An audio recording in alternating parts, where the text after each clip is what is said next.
Bonjour les amis, alors cette vidéo est une vidéo privée qui ne sera visible qu'aux gens à qui je vais l'envoyer. Alors pourquoi est-ce que je fais cette vidéo au lieu de vous envoyer un email? C'est parce que je veux qu'il y ait preuve certaine de ce que je vais avancer maintenant. Nous sommes le 12h21, le 28 avril 2020. Et voilà, j'ai reçu le 27 avril à 12h10, c'est-à-dire à 18h10 chez vous, j'ai reçu un email qui a été envoyé à Paul-Henri, à Carl Van Damme, mon conseil et à moi-même. Je regarde qui d'autre. Non, ça suffit. Alors, S.S. Scott, confirmation des éléments d'accord. Je donne une suite positive à ta demande concernant les essais Scott conformément à nos échanges téléphoniques passés. Sous réserve de la validation définitive de la Fondation de France, sous l'égide de laquelle nous sommes placés, qui soutient notre projet philanthropique de développement des traitements métaboliques contre le cancer et avec laquelle je suis en discussion. La Fondation Guérir du Cancer subventionnera les essais Scott auprès du laboratoire sélectionné par l'association Survivre au cancer, dans la mesure où les conditions suivantes seront strictement respectées. Au sujet de ces conditions, c'est l'entreprise, c'est-à-dire l'entreprise au Maroc qui est censée faire les essais, c'est le professeur Eto à qui Laurent Schwartz a dit avoir demandé un devis. Donc, il n'y a pas de raison que ce devis demandé par Laurent n'ait pas la même acceptation que le devis demandé par moi-même.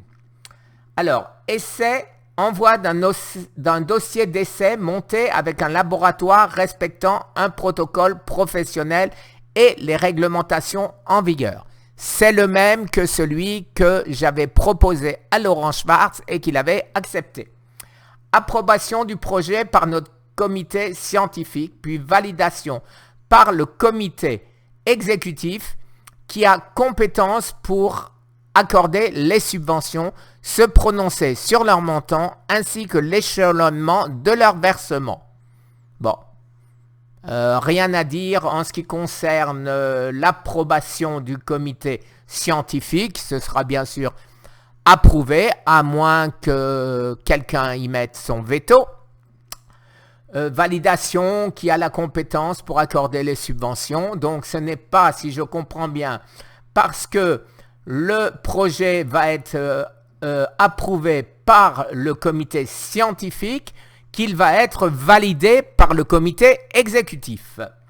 Renonciation immédiate à d'éventuelles actions juridiques qui auraient pu être initiées. Si j'avais initié quelque chose, bien évidemment, il le saurait. Il le saurait. Nos avocats sont en rapport et je confirme qu'il n'y avait à cette date-là rien d'initié et qu'en plus, ils seront les premiers à le savoir si je décide d'initier quelque chose. Par contre, renonciation immédiate de toute mise en cause de Laurent Schwartz Fondation et Guérir du Cancer et la Fondation de France, alors que eux ne sont engagés en rien. Donc, je fais toute réserve sur ce point et d'autant plus que ce point de mon côté, j'en prends l'engagement de ne pas aggraver la situation, mais je garde mon entière liberté au cas où, sous une raison quelconque, on n'aurait pas les approbations nécessaires. Bon, après, c'est tout. Patrick Louis me répond avec un joli dessin. Se faire rouler dans la farine, ok pour Laurent, mais le reste. Bon. Après, personnellement, j'écris à mon conseil. Bonjour Karl, je ne suis pas dupe du fait que le message de François ne veut rien dire. On me prend pour un C depuis que je n'attaque plus. Je pense néanmoins que ce message nous aidera auprès du TGI en cas de non-accord. Merci à toi d'essayer de supprimer toutes les conditions suspensives. Dans le cas contraire, pas le choix, recours auprès du TGI. J'ai appris, hélas, pas de témoignage, même technique que l'Inca, on me fait patienter dans l'attente de ma mort. En conclusion, procédure au nom de mon fils si échec. Alors, la réponse de mon conseil. Alors, c'est une réponse à moi. Je pense en faire ce que je veux. Ça n'a pas de caractère confidentiel, je pense, sauf erreur de ma part. Mais je prends sur moi, je n'ai aucune autorisation de maître Karl Vandamme de dévoiler ce email, que ce soit très clair. Je viens de relancer, il m'écrit, je viens de relancer Maître Job pour le remboursement des frais du docteur Israël. Il m'a appelé dans la foulée pour m'indiquer que la fondation s'est déjà rapprochée du docteur Israël car c'est lui qui doit solliciter le paiement de ses frais, puis le docteur Israël remboursera ton association puisque tu l'as déjà réglé. Je tiens à préciser que c'est une nouveauté, puisque email à l'appui, Jean-Claude et moi-même avons des échanges par mail qui dit envoie-moi les factures, envoie-moi les preuves comme quoi tu as payé et on te rembourse par retour. Et ça fait maintenant plusieurs semaines ou même mois que ça dure. Il ne peut d'ailleurs en être autrement car si ton association est remboursée directement, cela peut poser un problème fiscal. Je ne vois pas lequel, mais je veux bien qu'avant, ça n'en posait aucun. Et maintenant, ça en pose. Voilà. Alors, la balle est donc dans le camp du docteur Israël. Alors, quel est le but caché de cette nouvelle manœuvre? Pour moi, il s'agit d'une manœuvre. Et la manœuvre, c'est simplement pouvoir dire « Regardez l'étude de Maurice Israël, c'est nous, Fondation Guérir du Cancer, qui l'avons faite. La preuve, nous avons payé directement Maurice Israël. » Voilà le but caché de cette nouvelle condition que je pourrais appeler entourloupe pour revendiquer l'étude que j'ai financée auprès de Maurice Israël. La balle est donc, je l'ai déjà dit, j'ai également demandé de revoir la rédaction des engagements de la Fondation vis-à-vis de ton association en évitant de trop conditionner les termes. Maître Job va voir ce qu'il peut faire, étant précisé que la formulation de François n'est pas une hérésie. Il est logique qu'une fondation soit sous la contrainte de sa fondation de tutelle et que les procédures de déblocage de fonds soient respectées. Soit la fondation te rembourse purement et simplement, dans ces cas, point de règle ou de condition. Alors, je vous fais savoir, là aussi, on m'a dit, ce n'est pas possible, parce qu'on ne peut pas te rembourser, parce que la vocation de la fondation est de payer des études, de payer des recherches qui peuvent être faites par les associations, mais en aucun cas remboursées. Remboursées en particulier des personnes privées. Voilà ce qui m'a été répondu. Donc là, bien sûr, c'est une fois de plus le contraire. À ce titre, là encore, il te faut une caution scientifique. Ton souhait initial étant que les recherches sur l'enzyme SCOD soient effectuées. Selon moi, l'objectif est atteint et au surplus, c'est ton association qui va pouvoir driver le projet.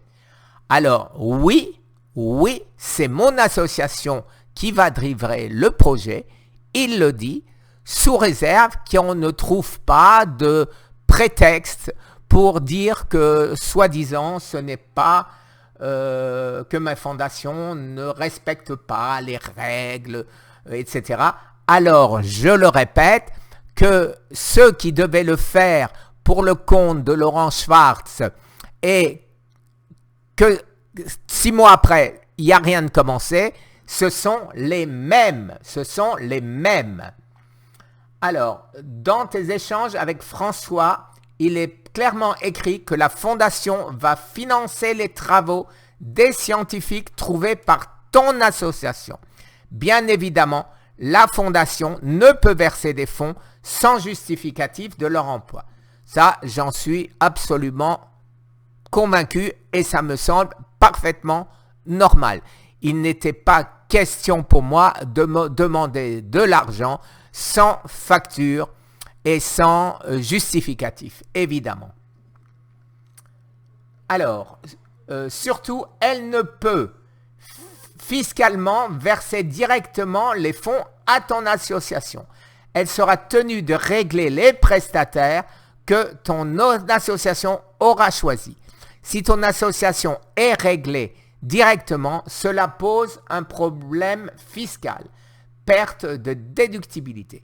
Je ne sais pas si c'est vrai ou pas, mais c'est une novation dans la mesure où jusqu'à présent, on a dit et on m'a dit que le but de cette fondation, c'est de verser à des associations pour des recherches. Donc maintenant, ce n'est plus moi. Alors là, je reviens à la case départ. C'est pour pouvoir dire, bien évidemment, que regardez, c'est nous, Fondation de France, qui avons diligenté le tout, puisque nous avons payé le tout directement.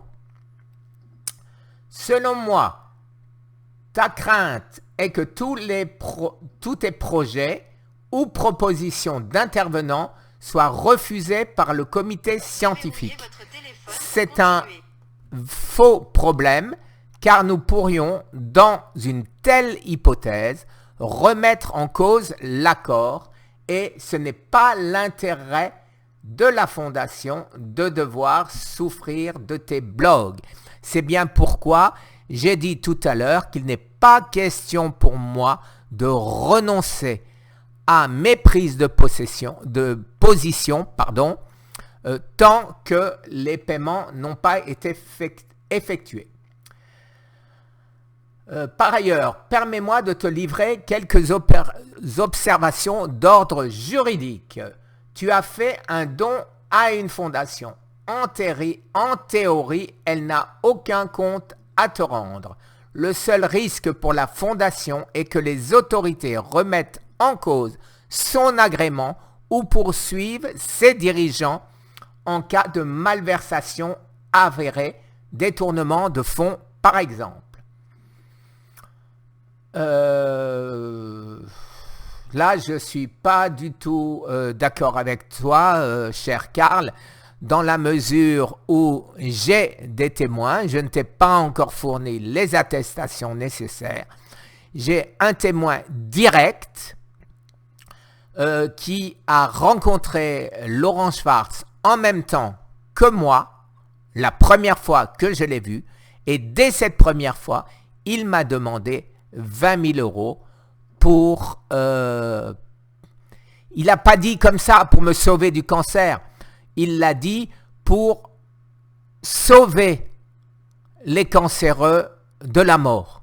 il ne m'a pas cité directement. Voilà.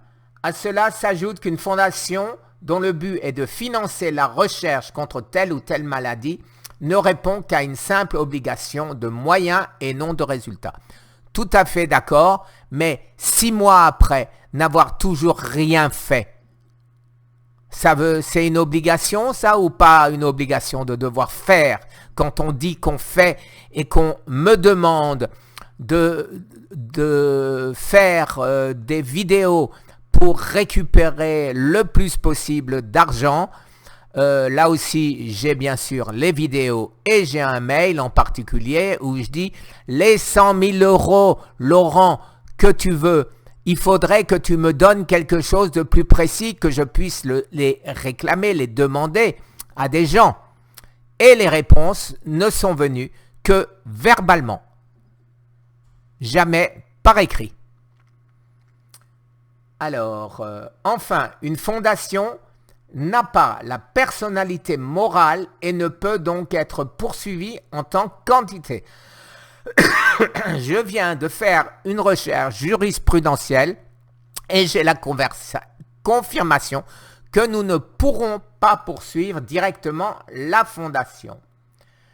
Alors, à ce sujet-là, quelle sera la réaction de la Fondation de France si je présente des centaines, si ce n'est des milliers de témoignages qui disent que j'ai demandé de l'argent pour la recherche Scott et que 6 mois après, une bonne partie de toutes ces personnes vont réclamer, comme je le fais, le remboursement parce que rien n'a été fait. Et ce n'est pas je pèse mes mots, les mensonges concernant les soi-disant projets qui vont changer quelque chose. J'ai des emails là aussi qui prouvent que le 12 mars, j'ai écrit 12 mars 2020, j'ai écrit « Quel dommage que vous abandonniez Scott, en gros, au profit d'une recherche observationnelle, d'une étude observationnelle,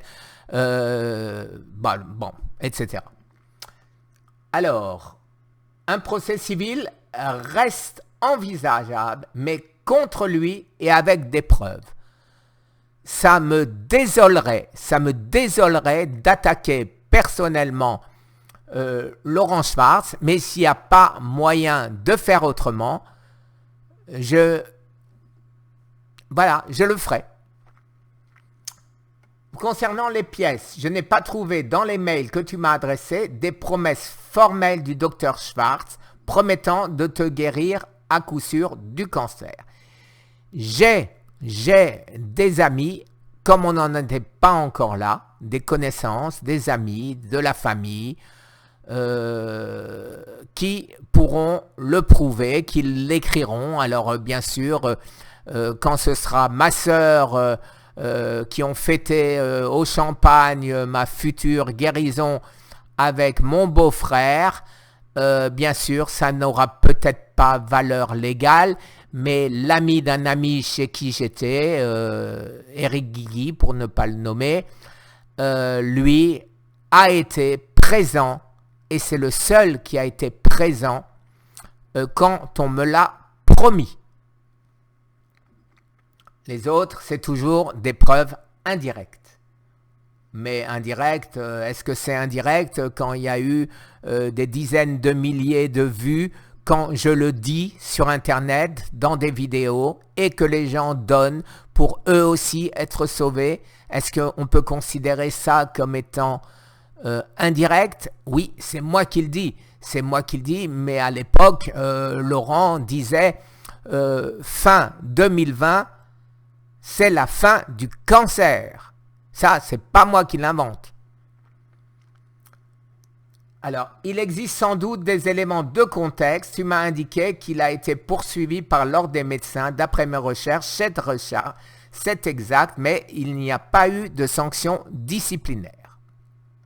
Ça, je le sais, effectivement, puisqu'il est toujours médecin, sans aucune affectation, depuis près de 6 ans aujourd'hui, payé par l'assistance publique payée par les hôpitaux de Paris sans avoir aucune affectation, sans avoir de travail. Est-ce que c'est un salaire fictif ou pas? Ça, c'est pas à moi de juger.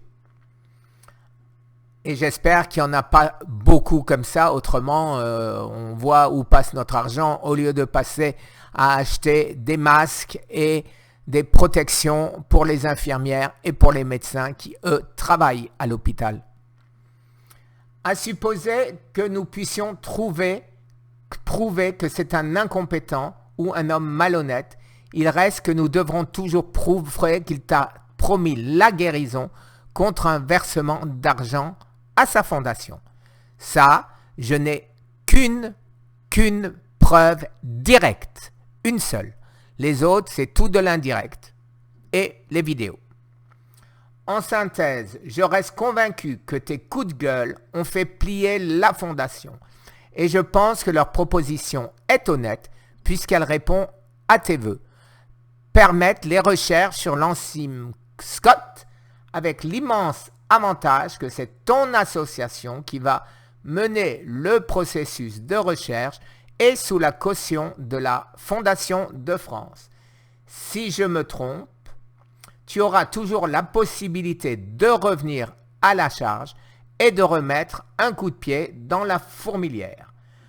Je pense qu'il faut au moins laisser une chance à cette proposition. Alors, comme je l'ai dit tout au début, c'est pourquoi je fais cette vidéo au lieu de te répondre par email.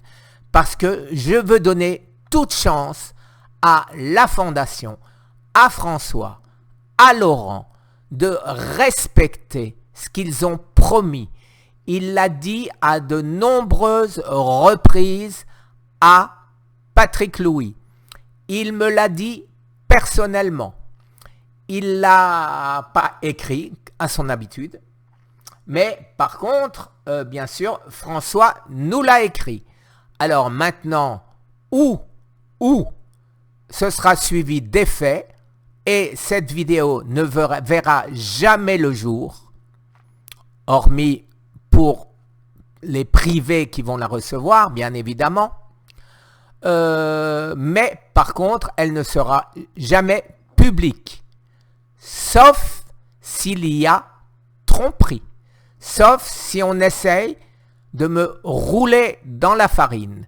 À ce moment-là, eh bien sûr, cette vidéo deviendra publique. Alors, Karl, tu as mon autorisation, c'est toi qui décides, c'est toi l'avocat, de transmettre cette vidéo confidentiellement à l'avocat de la partie adverse.